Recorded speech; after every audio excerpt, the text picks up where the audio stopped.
Video చూస్తున్న మీకు నా నమస్కారాలు. మనకి వివానా పబ్లికేషన్ సంబంధించి నేను రచించిన పుస్తకంలోని ప్రశ్నల ఆధారంగానే ఈ వీడియో చేయడం జరుగుతుంది. మన యూట్యూబ్ ఛానల్లో ప్లేలిస్ట్లో ఉంటాయి టోటల్ సంబంధించి. మీరు ఒకసారి అలా చూడండి. మనకి ఎగ్జామినేషన్కి బాగా యూస్ఫుల్గా ఉంటుంది. వీడియోస్ని 1-2 సార్లు బాగా చూడండి. మ్యాక్సిమంగా మీకు చాలా వరకు గుర్తుంటాయి. అంటే ఇది ఒక బిట్ బ్యాంక్ ఓరియంటెడ్గా ఉంటుంది. అయితే కంటెంట్ని బాగా చదవాలి. ఓన్లీ నేను చెప్పిన అంశమే కాకుండా మీరు ఒక మెటీరియల్ని ప్రకారం చదవాలి. ఒక ఆర్డర్ ప్రకారం చదివితే మీకు దాదాపు ఎగ్జామ్ హాల్లో మీకు సక్సెస్ అయ్యడానికి చాలా యూజ్ ఉంటుంది. ఓకే స్టూడెంట్స్, మనకి శిశు వికాసము పెడగా సంబంధించి క్వశ్చన్ చూద్దాం. ఓకేనా?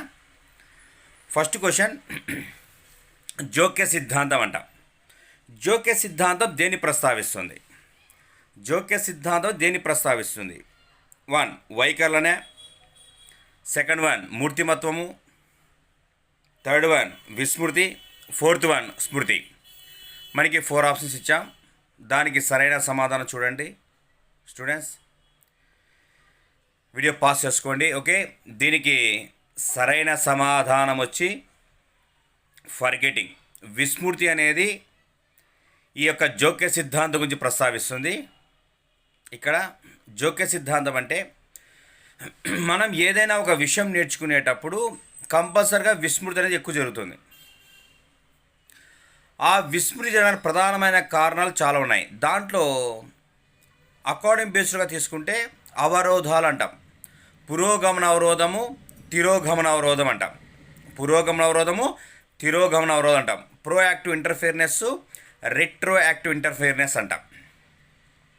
ఇక్కడ కాన్సెప్ట్ తీసుకుంటే పురోగమన అవరోధం అంటే మనం గతంలో నేర్చుకున్న అంశాలు ప్రస్తుతం నేర్చుకుంటున్న అంశాలకు చాలా ఆటంకం కలుస్తాయి, అవరోధాన్ని కలిగిస్తాయి, విస్మృతి కలిగిస్తాయి. దాన్నే పురోగమన అవరోధం అంటాం. అంటే దీన్ని ముందుకు పోలేని స్థితి అంటాం. దీన్నే ఓల్డ్ ఈజ్ గోల్డ్ అంటాం. ముందొచ్చిన చెవుల కన్నా వెనుకొచ్చిన కొమ్ములు వాడిగా ఉంటాయి అన్న విధానం ప్రకారం ఉంటాయి. అంటే గతం సంబంధించిన విషయాలు బాగా గుర్తుంటాయి, ప్రస్తుతం నేర్చుకున్న అంశాలు దాదాపు మర్చిపోతుంటాం. దాన్నే పురోగమన అవరోధం అంటాం. తిరోగమన అవరోధం అంటే వెనుకకు రాలేని స్థితి అంటాం. అంటే ప్రస్తుతం నేర్చుకుంటున్న అంశాలు గతంలో నేర్చుకున్న అంశాలకు అవరోధన కలిగిస్తాయి, విస్మృతి కలిగిస్తాయి. అయితే అంటే ప్రస్తుతం నేర్చుకున్న అంశాలు గతంలో నేర్చుకున్న అంశాన్ని మొత్తం ఎరేజ్ చేసేస్తాయి. దాన్నే తిరోగమన అవరోధం అంటాం. దీన్ని వెనుకకు రాలేని స్థితి అంటాం. కొత్త నీరు వచ్చి పాత నీరు మొత్తం పోయినట్లు ఉంటుంది. కొత్త వింత పాత రోత అన్న విధానం ప్రకారం ఉంటుంది. అంటే ప్రస్తుతం నేర్చుకున్న అంశాలు గతంలో నేర్చుకున్న అంశాలను పూర్తిగా ఎలిమినేట్ చేస్తాయి, మొత్తం ఫర్గెటింగ్ చేస్తాయి. దానినే తిరోగమన అవరోధం అంట. But students, full concept idea ఉంటే అప్లికేషన్ బిట్ ఎలా ఇచ్చినా మీరు చేయగలరు. ఇక్కడ ఒక ఎగ్జాంపుల్స్ చెప్తాను చూడండి. క్లాస్ రూమ్ అయితే దీనిగా ఎలాబరేట్గా చెప్తుంటే ఎగ్జాంపుల్స్. ఇక్కడ ఒక ఎగ్జాంపుల్ చెప్తాను, బాగా అవగాహన చేసుకోండి. ఇప్పుడు రవికుమార్ అనే నేను నిన్న హిందీ ఎగ్జామ్ రాశాను. ఈరోజు సాంస్క్రిట్ ఎగ్జామ్ రాస్తున్నాను. నిన్న హిందీ ఎగ్జామ్ రాశాను, ఈరోజు సాంస్క్రిట్ సంబంధించి ఎగ్జామినేషన్ సంబంధించి ఎగ్జామ్ హాల్లో నేను కూర్చున్నప్పుడు నాకు ఈ ఎగ్జామినేషన్ హాల్లో సంస్కృతం సంబంధించిన ప్రశ్నలు ఏంటివి గుర్తు రాలే. నిన్న రాసిన హిందీ ప్రశ్నలకు సంబంధించిన అంశాలు బాగా గుర్తుకొస్తున్నాయి, ఇప్పుడు రాస్తున్న ఎగ్జామినేషన్ గుర్తుకు రాలే. దాన్నే పురోగమన అవరోధం అంట. Very very important. దాన్నే పురోగమన అవరోధం, ముందుకు పోలేని స్థితి అంట. తిరోగమన అవరోధం అంటే ఇది చూడండి, సేమ్ ఇదే తీసుకుంటే మనకి సేమ్ ఒక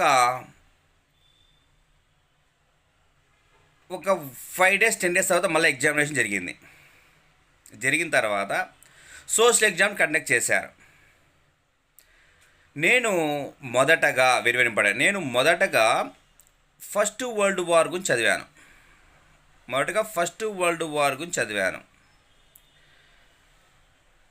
మరుసటి రోజు సెకండ్ వరల్డ్ వార్ గురించి చదివినప్పుడు మనకి ఎగ్జామినేషన్ హాల్లో ఫస్ట్ వరల్డ్ వార్ గురించి ఒక వ్యాసరూప ప్రశ్న వచ్చింది. ఫస్ట్ వరల్డ్ వార్ గురించి వ్యాసరూప ప్రశ్నలు వస్తుంటే నేను మొత్తం A to Z second world war గురించే నేను విషయాన్ని చెప్పాను. సెకండ్ వరల్డ్ వార్ గురించి మొత్తం మ్యాటర్ రాసేసాను. ఇక్కడ ఏ అవరోధం జరిగిందంటే తిరోగమన అవరోధం అంటాం. అంటే వెనుకకు పోలే స్థితి అంటాం. అంటే మేము ముందు నేర్చుకున్న అంశాలు మొత్తం ఎరేజ్ అయిపోయినాయి. అంటే మేము మొదటగా నేను ఫస్ట్ వరల్డ్ వార్ గురించి చదివాను, తర్వాత సెకండ్ వరల్డ్ వార్ గురించి చదివాను. ఎగ్జామినేషన్లో ఫస్ట్ వరల్డ్ వార్ గురించి అడిగితే నేను సెకండ్ వరల్డ్ వార్ గురించి మొత్తం రాసేసాను. అయితే ఇక్కడ ఏమైంది, గతం సంబంధించిన విషయాలు మొత్తం మర్చిపోయాం. దాన్నే తిరోగమన అవరోధం అంటాం. 1-2 సార్లు బాగా వినండి వీడియోని స్టూడెంట్స్, మీకు విజయ అవగాహన జరుగుతుంది. ఎగ్జామినేషన్లో కంపల్సరీ తిరోగమన అవరోధం గురించి కంపల్సరీ క్వశ్చన్ అడుగుతుంది. దాదాపు బాగా అవగాహన చేసుకోండి. 1-2 సార్లు చూడండి, అవగాహన చేసుకోండి. అప్లికేషన్ ఎలా ఇచ్చినా ఓకే, మైండ్ కాన్సెప్ట్ అనేది కంపల్సరీ ఉంటుంది. అప్లికేషన్ ఏమి లేదు. అప్లికేషన్ అంటే ఆ ముందర పేరు పెడతారు, రాజునో సోమునో సురేష్ పేరు పెడతారు అంతే. మధ్యలో ఎప్పుడు కూడా కాన్సెప్టే ఉంటుంది. అందుకే ఈ వీడియోస్ మైండ్ కాన్సెప్ట్ ఓరియంటెడ్గానే చెప్తున్నాను. ఒక క్వశ్చన్ సంబంధించి కాన్సెప్ట్ ఓరియంటెడ్గా తీసుకుంటున్నాను స్టూడెంట్స్, ఓకేనా. కొద్దిగా సెల్ఫీ ఓరియంటెడ్గా తీస్తున్నారు కాబట్టి కొద్ది వీడియో షేక్ వస్తుంది, బట్ కంటెంట్ బాగా వినండి. ఓకే స్టూడెంట్స్, నెక్స్ట్ క్వశ్చన్ చూద్దాం. బాగా ప్రోయాక్టివ్ ఇంటర్ఫియరెన్స్, రిట్రాక్టివ్ ఇంటర్ఫియరెన్స్ బాగా అవగాహన చేసుకోండి. వీడియోని ఒకసారి విన్నారంటే ఒకసారి క్లారిటీ వచ్చేస్తుంది. ఎగ్జామినేషన్లో మీకు ఈజీగా ఆన్సర్ చేయగలరు, ఓకేనా. నెక్స్ట్ స్టూడెంట్స్, సంవేదన స్మృతి అనేది ఎక్కువ సమర్థత కలదా, తక్కువ సమర్థత కలదా, మధ్యస్థ సమర్థత కలదా? నెక్స్ట్ వన్, స్మృతి కాదు అనేది ఫోర్ ఆప్షన్స్ ఇచ్చాను. ఇక్కడ సంవేదన స్మృతి అనేది ఏమి అంటున్నాం? దీనికి సరైన సమాధానం స్టూడెంట్స్ ఆలోచించండి. టక్కని ఊరికే వినడం కాకుండా పాస్ చేసి మ్యాక్సిమం ఆన్సర్ చేసి ట్రై చేయండి. దీనికి సరైన సమాధానం తక్కువ సమర్థత గలది అంటాం. ఎందుకంటే సంవేదన స్మృతి అంటే దీని సెన్సరీ మెమొరీ అంటాం. దీన్ని లిప్తు కాలపు గల స్మృతి అంటాం. లిప్తు అంటే జస్ట్ ఫ్రాక్షన్ ఆఫ్ సెకండ్లో గుర్తుంటుంది అంతే. అంటే ఫ్రాక్షన్, ఇప్పుడు ఫర్ ఎగ్జాంపుల్ ఏదైనా ఒక ఆబ్జెక్ట్ నేను చూశాను. ఒక ఆబ్జెక్ట్ చూసిన తర్వాత జస్ట్ పక్కనకి వచ్చిన తర్వాత ఆ ఇమేజ్ అనేది నాకు 1 or 2 seconds మాత్రం గుర్తుంటుంది అంతే. 1 or 2 seconds మాత్రమే గుర్తుండే స్మృతినే సెన్సరీ మెమొరీ అంటాం. దీనే లిప్తు కాలపు స్మృతి అంటాం. Very important. దాంతోపాటు మనకి షార్ట్ టర్మ్ మెమొరీ ఉంటుంది, లాంగ్ టర్మ్ మెమొరీ ఉంటుంది. అలా లాంగ్ టర్మ్ మెమొరీలో మనకి సెమాటిక్ మెమొరీ ఉంటుంది, ఎపిసోడిక్ మెమొరీ ఉంటుంది, ప్రొసీడ్యూరల్ మెమొరీ ఉంటుంది, ప్రైమింగ్ మెమొరీ ఉంటాయి. ఇవన్నీ కూడా లాంగ్ టర్మ్ మెమొరీలో ఉంటాయి. వీటిని కొద్దిగా జాగ్రత్తగా చదవండి. ఎందుకంటే ఎగ్జామినేషన్ హాల్లో ఛాన్సల్ అడిగారు. ఇది లాస్ట్ టైము ప్రొసీడ్యూరల్ మెమొరీ గురించి అడిగారు. కాబట్టి స్టూడెంట్స్ దాదాపుగా ఏ మెటీరియల్నా కొద్దిగా స్టాండర్డ్ మెటీరియల్ తీసుకొని చదవండి, ఓకేనా. డిఎస్సి అయితే 2024 డిఎస్సి అయితే సైకాలజీ సంబంధించి నా బుక్కే రిలీజ్ అవుతుంది స్టేట్ మొత్తం. ఇప్పుడు బిడ్ బ్యాంక్ రిలీజ్ అయింది, స్టేట్ మొత్తం బాగా ఆదరణ పొందింది. సెకండ్ ప్రింటింగ్స్ కూడా జరుగుతున్నాయి. దానికి స్టూడెంట్స్కి మొదటగా నేను కృతజ్ఞత చెప్తున్నాను. అందులోంచి సంబంధించిన క్వశ్చన్స్నే అడుగుతున్నాను, వేరే సంబంధించిన క్వశ్చన్స్ అడగలేదు స్టూడెంట్స్, ఓకేనా. ఇది ప్రాక్టీస్ 5 సంబంధించిన క్వశ్చన్స్ అడుగుతున్నాను. ఓకే స్టూడెంట్స్, నెక్స్ట్ క్వశ్చన్ చూద్దాం. ఇక్కడ చూడండి, క్వశ్చన్ కొద్దిగా కాంప్లికేటెడ్ క్వశ్చన్. మ్యాక్సిమం ఈ క్వశ్చన్ మీరు ఆన్సర్ చేశారంటే మ్యాక్సిమంగా సైకాలజీ బాగా చదివినట్లే మీరు. సుభాషిణి అనే అమ్మాయి మొదటగా 66 పదాలు నేర్చుకుంది. ఆమె ఒకరోజు పునశ్చరణ చేయకపోతే ఎన్ని పదాలు గుర్తు ఉంటాయి? ఇది ఒక కాన్సెప్ట్ అబ్స్ట్రాక్ట్గా ఉంది, అంటే అమూర్తంగా ఒక కాన్సెప్ట్ ఉంది ఇంట్లో.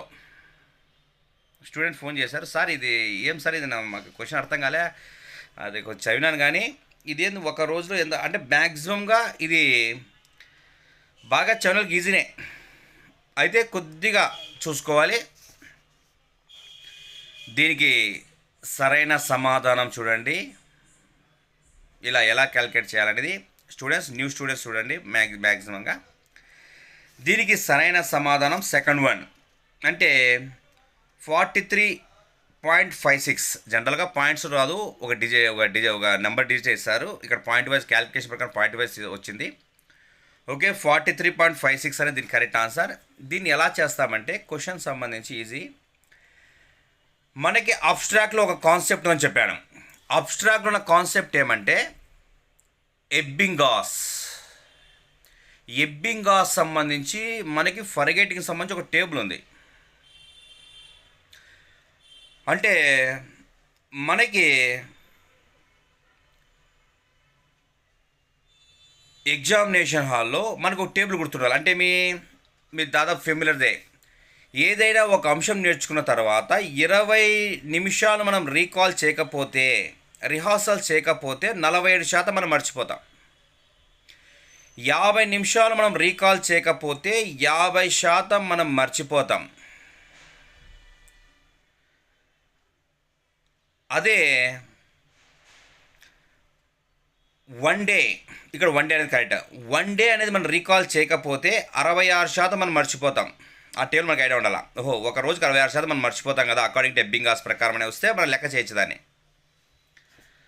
దాంతోపాటు 2 రోజులు మనం రిహార్సల్ చేయకపోతే 72% మనం మర్చిపోతాం. 6 నుంచి 15 రోజులు మనం రీకాల్ చేయలేకపోతే 70% మనం మర్చిపోతాం. దాంతోపాటు 30 రోజులు మనం రికాల్ చేయకపోతే, చదివింది మళ్ళీ ఇంకోసారి చదవలేకపోతే 78% లేదా 79% లేదా 80% మనం మర్చిపోతాం. అది వెరీ వెరీ ఇంపార్టెంట్ స్టూడెంట్స్. ఇక్కడ బాగా చూడండి, ఆ ప్రాబ్లం అనేది అలా చేస్తేనే వస్తుంది మనకి విస్మృతి శాతం గుర్తుపెట్టుకోండి, స్మృతి శాతం కూడా బాగా గుర్తుపెట్టుకోండి. ఎబ్బింగాస్ యొక్క కర్వ్ అనేది చాలా చాలా ఇంపార్టెంట్. జనరల్గా 20 నిమిషాల నుండి 31 రోజులు పోయే కొద్దీ విస్మృతి శాతం చాలా ఎక్కువ ఉంటుంది. అయితే విస్మృతి శాతం ఎక్కువగా ఉన్నప్పటికీ విస్మృతి శాతాల మధ్య ఉన్న వ్యత్యాసం చాలా తక్కువ ఉంటుంది. అది వెరీ వెరీ ఇంపార్టెంట్. అందుకోసమే మనకి 30 రోజులు 75% మర్చిపోతాం. వన్ డేకి 72% మర్చిపోతాం. అంటే వన్ డేకి 66% మర్చిపోతాం. 2 డేస్కి 72% మర్చిపోతాం. అంటే ఇంకా విస్మృతి శాతం యొక్క వ్యత్యాసం బాగా తక్కువ ఉంటుంది చూడండి. Very very important students. ఆ విస్మృతి శాతం యొక్క వ్యత్యాసం తక్కువగా ఉంటుంది. ఒక రోజుకి 66% అనుకున్నా మనకి 30 రోజుకి 78%. అయితే విస్మృతి శాతం యొక్క వ్యత్యాసం తక్కువ ఉంది. అయితే మొదటి నుంచి లాస్ట్ వరకు విస్మృతి శాతం పెరుగుతూనే ఉంటుంది. అంటే మనకి 20 నిమిషాల నుంచి 30 రోజులు కౌంట్ చేసుకుంటే విస్మృతి శాతం చాలా పెరుగుతూ ఉంటుంది. ముందు 47 నుంచి ఏకదాటిగా 78, 79, 80% ఓరియంటెడ్గా మనం మర్చిపోతాం. స్టూడెంట్ చాలా ఇంపార్టెంట్. ఈ క్వశ్చన్ని తెలంగాణ ఎగ్జామినేషన్ హాల్లో అడిగారు. తెలంగాణ ఎగ్జామ్లో వచ్చింది, మన జరిగింది కదా. ఇప్పుడు మన 24th ఆగస్ట్, 24th జూలై అనుకుంటా, 24th జూలైలో జరిగింది ఇది. ఈ రీసెంట్గా జరిగిన క్వశ్చన్ అడిగారు దీన్ని స్టూడెంట్స్. ఓకేనా, ఇటు తీసుకుంటే నెక్స్ట్ క్వశ్చన్ చూద్దాం. మా ఐసీడీకి సంబంధించి సెంట్రల్ ప్రాసెసర్ యూనిట్లో ఉన్న భాగాలు ఏంటి అంటున్నాం. సింపుల్ క్వశ్చనే. ప్రైమరీ మెమరీ ఉంటుందా, సెకండరీ మెమరీ ఉంటుంది, మానిటర్ ఉంటుంది, కీబోర్డ్ ఉంటుంది, అర్థమెటికల్ లాజికల్ యూనిట్ ఉంటుంది, కంట్రోల్ యూనిట్ ఉంటుంది అనేది మనకి ఇచ్చా. ఇందులో ఏ అంశాలు మాత్రమే సెంట్రల్ ప్రాసెసర్ యూనిట్లో ఉంటాయి. సెంట్రల్ ప్రాసెసర్ యూనిట్లో ఉంటాయి స్టూడెంట్స్. ఇది మన కంప్యూటర్ సంబంధించి తెలిసిన వాళ్ళకి చాలా ఈజీనే. బట్ మీరు ఒకసారి ఇన్ఫర్మేషన్ కమ్యూనికేషన్ టెక్నాలజీలో కంప్యూటర్ సంబంధించిన విషయాలు బాగా అవగాహన చేసుకోండి. మనకి ఐసీడీ సంబంధించి కంప్యూటర్ సంబంధించి 1 or 2 బిట్స్ వస్తాయి. ఎక్కువ శాతం ఇన్పుట్ డివైస్ అవుట్పుట్ డివైస్ బాగా తెలుసుకోండి. ఆ మెమొరీకి సంబంధించిన విషయాలు కూడా బాగా తెలుసుకోండి స్టూడెంట్స్. దీనికి సరైన సమాధానం వచ్చి మనకి సెంట్రల్ ప్రాసెసర్ యూనిట్లో సిపియూలో మనకి ప్రైమరీ మెమరీ ఉంటుంది. ఓకే, సెకండరీ మెమరీ ఉంటుంది, మానిటరింగ్ అనేది ఉండదు. మానిటర్ అనేది బయట ఉంటుంది. కీబోర్డ్ అనేది సిపియూలో ఉండదు, బయట ఉంటుంది. అర్థమెటికల్ లాజికల్ యూనిట్ అనేది సిపియూలో ఉంటుంది. కంట్రోల్ యూనిట్ అనేది సిపియూలో ఉంటుంది. అంటే మీ ఓన్లీ 4 మాత్రమే దీంట్లో ఉంటాయి, సెంట్రల్ ప్రాసెసర్ యూనిట్లో ఉంటాయి. మిగతావి కూడా సెంట్రల్ ప్రాసెసర్ యూనిట్లో ఉండవు, బయట ఉంటాయి. సింపుల్ క్వశ్చనే స్టూడెంట్స్. ఇది ఈజీగా ఆన్సర్ చేసింటారు. నెక్స్ట్ క్వశ్చన్ చూడండి స్టూడెంట్స్. శుభాషిణి ప్రజ్ఞాలబ్ధి 75% వస్తే, శుభాషిణి ప్రజ్ఞాలబ్ధి 75 వస్తే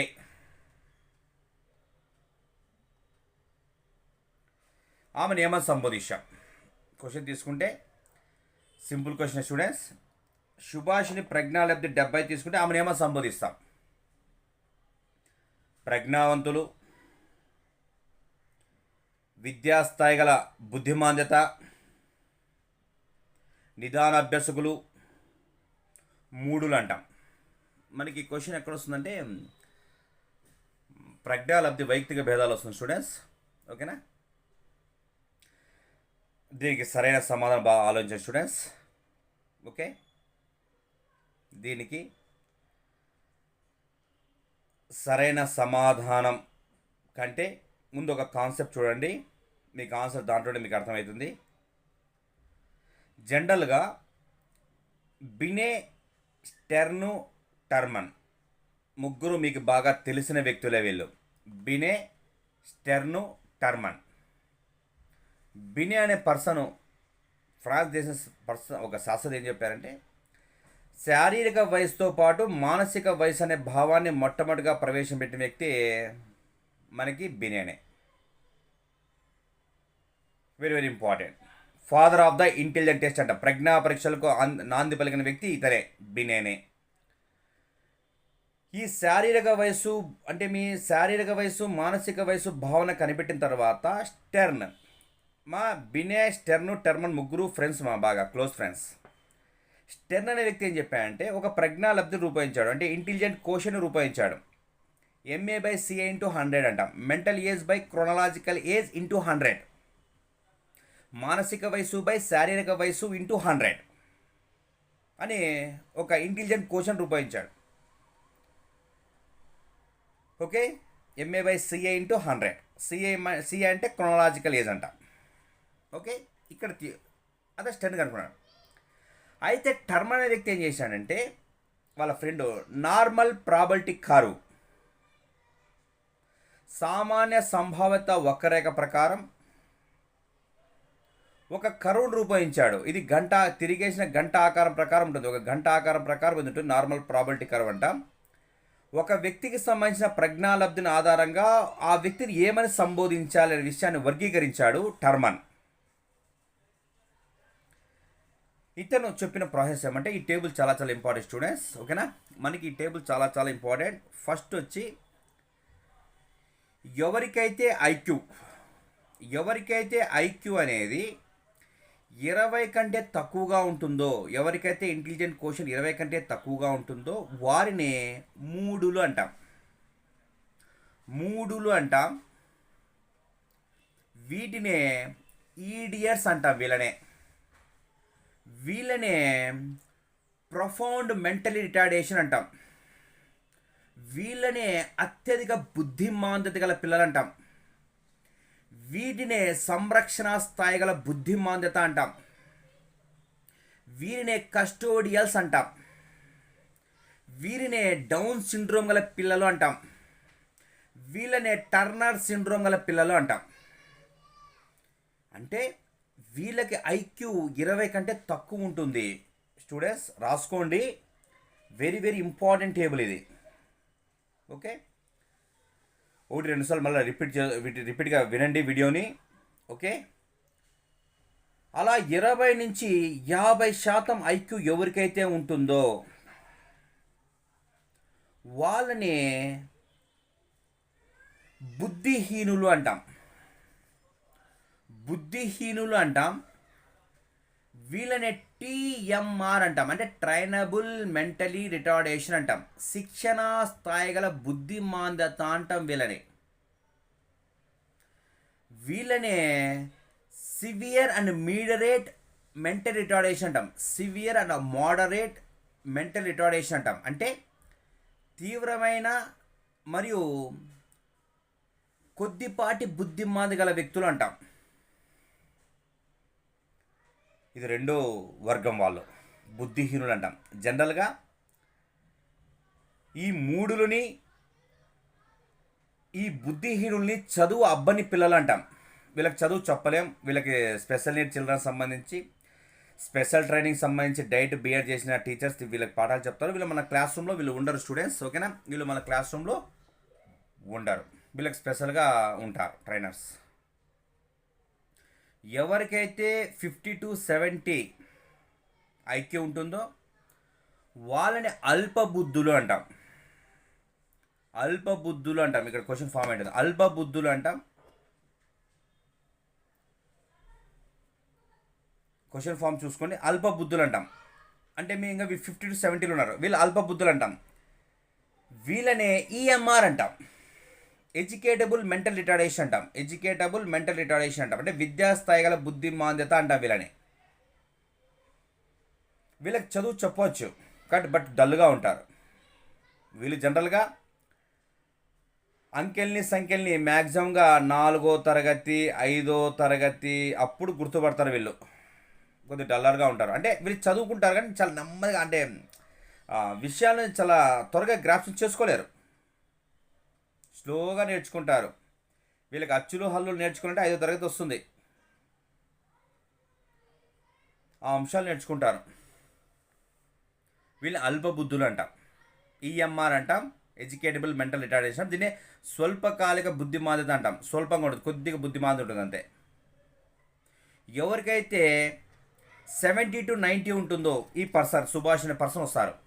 ఎవరైతే 70 to 90 ఉంటుందో వాళ్ళని తెలివి తక్కువ వారు అంటాం. స్లో లెర్నర్స్ అంటాం. నిదాన అభ్యాసకులు అంటాం. వీళ్ళు కూడా నేర్చుకుంటారు బట్ నెమ్మదిగా నేర్చుకుంటారు. వేగంగా విషయాన్ని టగటగా నేర్చుకోరు, స్లోగా నేర్చుకుంటారు. స్టూడెంట్స్ 90 to 110 సగటు ప్రజ్ఞావంతులు, యావరేజ్ స్టూడెంట్స్. వీళ్ళు క్లాస్ రూమ్లో ఎక్కువ మంది ఉంటారు. ఓకేనా, మన నార్మల్ ప్రాబిలిటీ కర్వ్లో ఎక్కువ మెజారిటీ ఈ 90 to 110% ఎక్కువ ఉంటారు. ఐక్యూ వాళ్ళే ఎక్కువ ఉంటారు. 110 to 130 ఉన్నత ప్రజ్ఞావంతులు. 130 to 150 అత్యున్నత ప్రజ్ఞావంతులు. 150 above gifted childrens. Gifted childrens అంటే ఇంకా వీళ్ళు ఇంకా మేధావులు. ఒక్కసారి ఇంకా వీడియో చూసినారంటే మొత్తం గుర్తుపట్టేస్తారు. వీళ్ళు మంచి నార్జుల్ పర్సన్స్. ఒక్కసారి ఏకసంతాగ్రాహిగా ఉంటారు. ఒక్కసారి విన్నారంటే ఇంకా మొత్తం క్యాచ్ చేసేస్తారు. గిఫ్టెడ్ అనే పదాన్ని మొట్టమొదటిగా విద్యా దృక్పథకంలో ఉపయోగించిన వ్యక్తి శామ్యూల్ కిర్క్. ఇది ఇండివిజువల్ డిఫరెన్స్ వస్తుంది, అంటే మన ఇంక్లూజివ్ ఎడ్యుకేషన్ చాప్టర్లో వస్తుంది స్టూడెంట్స్. ఓకేనా, ఓకే. ఈ టేబుల్ ప్రకారం, ఈ టేబుల్ చాలా చాలా ఇంపార్టెంట్. ఈ టేబుల్ ప్రకారం మనకి సరైన సమాధానం వచ్చి స్లో లెర్నర్స్, నిదాన అభ్యాసకులు. వీళ్ళ తెలివి తక్కువ వాళ్ళు అంటాం. దీనికి సరైన సమాధానం అదే. ఓకే స్టూడెంట్స్,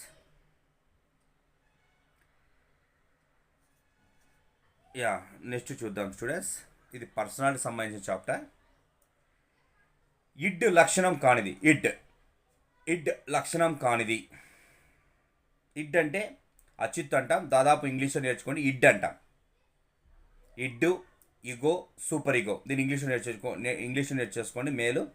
అచిత్తు, అహము, అద్వహం అని కాకుండా ఇడ్డు, ఇగో, సూపర్ ఇగో అనే ఒక వర్డ్స్ నేర్చుకోండి. ఇడ్ యొక్క లక్షణం కానిది అంటున్నారు. ఇది ఒక అచేతనమైన ప్రక్రియ, విచక్షణ రహితంగా ఉంటుంది, మానవ మర్యాదలు పాటించదు, వాస్తవిక సూత్రాలపై ఆధారపడుతుంది. ఇది కాని చెప్పాలి, ఒక రాంగ్ స్టేట్మెంట్ చెప్పాలి, దీంట్లో రాంగ్ ఉంది ఒకటి, మిగతా మూడు కరెక్టే. దానికి సరైన సమాధానం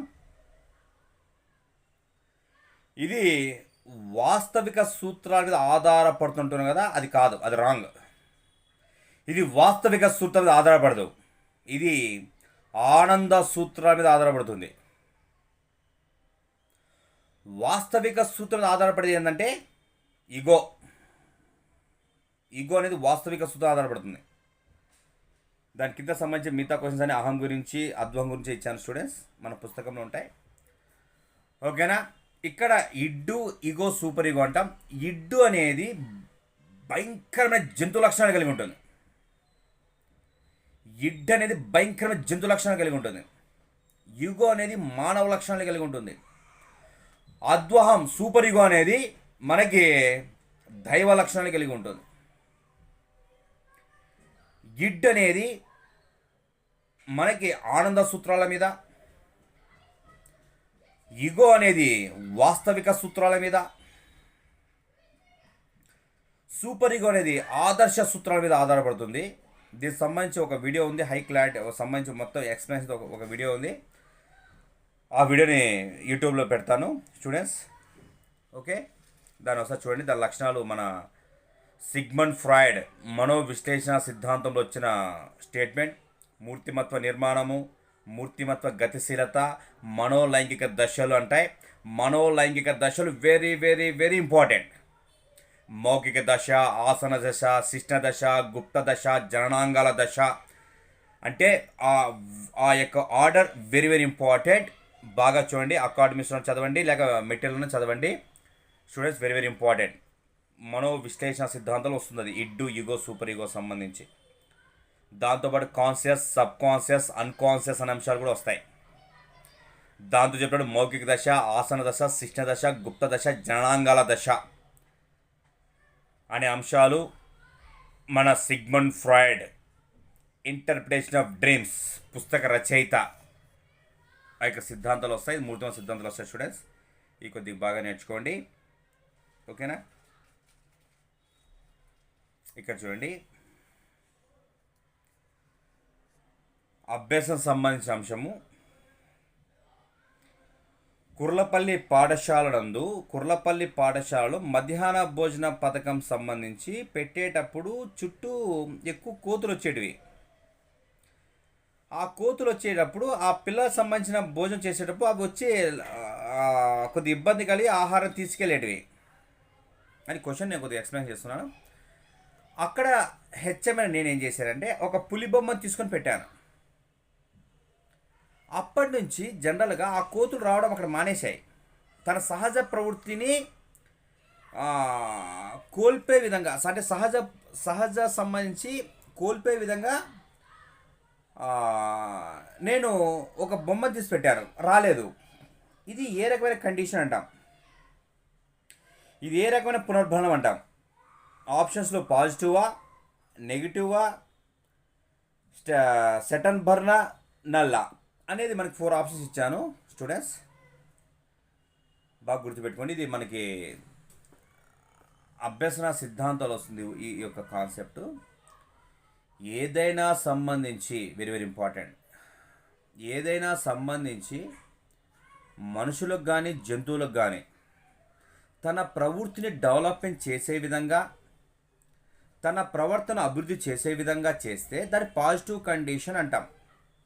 అంటే తన సహజ అంశంలో సహజంగా ఏర్పడిన భావనను బాగా అభివృద్ధి చేస్తూ వెళ్తే దాన్ని పాజిటివ్ కండిషన్ అంటాం, పాజిటివ్ రీఎన్ఫోర్స్మెంట్ అంటాం స్టూడెంట్స్. వెరీ వెరీ ఇంపార్టెంట్, బాగా రండి.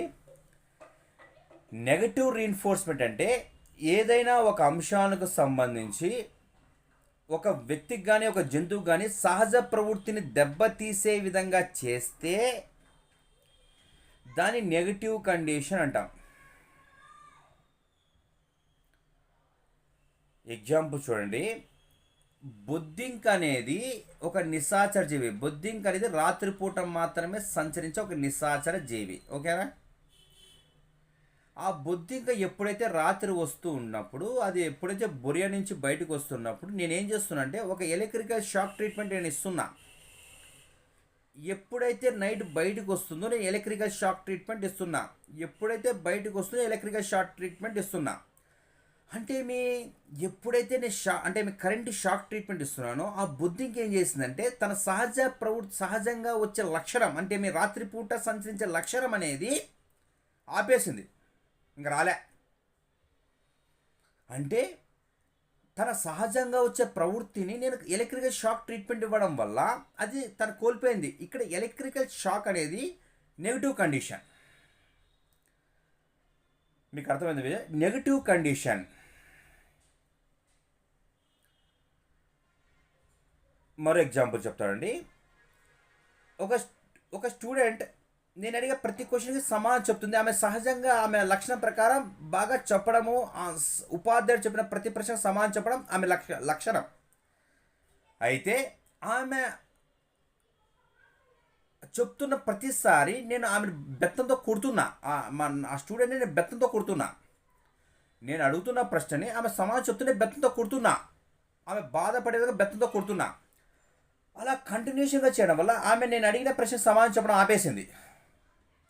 అయితే ఇక్కడేమి నెగిటివ్ కండిషన్ అంటే ఆమె సహజంగా ఉన్న లక్షణాన్ని మనం డెడ్ చేసేయడం, దాన్నే నెగటివ్ కండిషన్ అంటాం, నెగటివ్ రీఎన్ఫోర్స్మెంట్ అంటాం.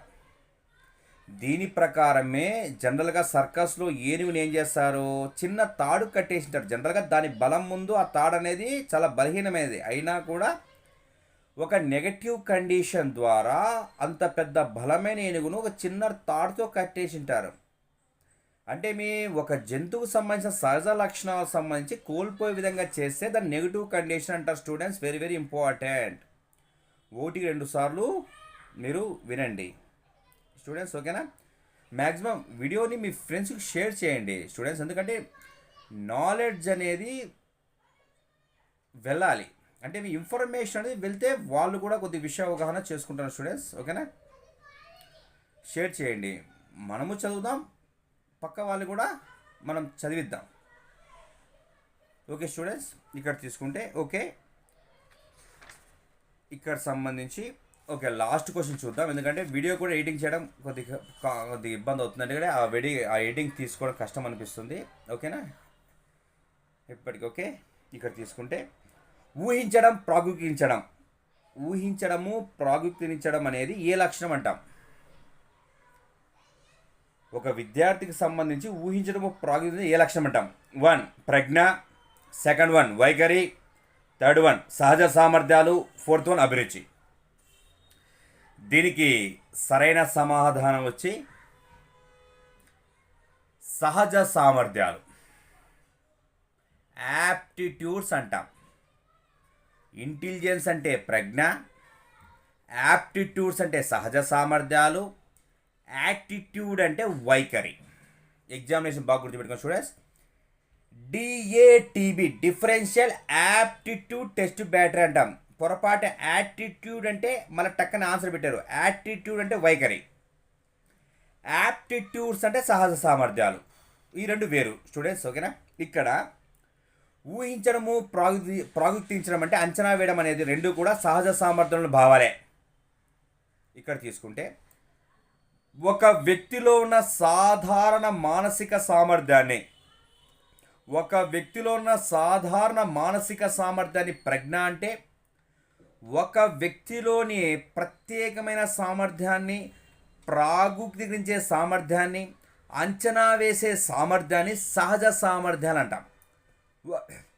సహజ సామర్థ్యం ఒక వ్యక్తిలోని నిర్దిష్టమైన ఆలోచనలు, విభిన్నమైన ఆలోచించే సామర్థ్యాన్ని సృజనాత్మకత అంటాం.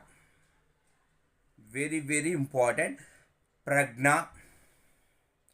సహజ సామర్థ్యాలు, సృజనాత్మకత, ఈ మూడు మాత్రమే స్వతసిద్ధాలు. మిగతా ఏవి కూడా స్వతసిద్ధాలు కాదు. Very very very important. స్వతసిద్ధాలు అంటే ఏమి? జెనెటికల్ ప్రకారం ఏర్పైన భావాలు. Very very important. జెనెటికల్ ఏర్పైన భావాలు. మిగతావేవి కూడా అన్ని సాంఘిక ప్రతిచర్యల ఫలితంగా ఏర్పడతాయి. ఈ మూడు మాత్రమే స్వతసిద్ధంగా ఏర్పడతాయి. Very very important. మన తెలంగాణలో కూడా ఈ క్వశ్చన్ అడిగారు. Very very important. ప్రజ్ఞ, సహజ సామర్థ్య, సృజనాత్మక స్వతసిద్ధాలు. మిగతావేవి కూడా స్వతసిద్ధాలు కావు. వైఖరులు కానీ, అభిరుచులు కానీ, ఆసక్తులు కానీ, ఇవన్నీ ఏవి కూడా స్వతసిద్ధాలు కాదు. సాంఘిక ప్రతిచర్యల ఫలితంగా ఏర్పడతాయి స్టూడెంట్స్. ఓకే స్టూడెంట్స్, ఓకే ఇక్కడ దాకా చూద్దాం. నెక్స్ట్ వీడియో చేస్తాను. ఓకేనా?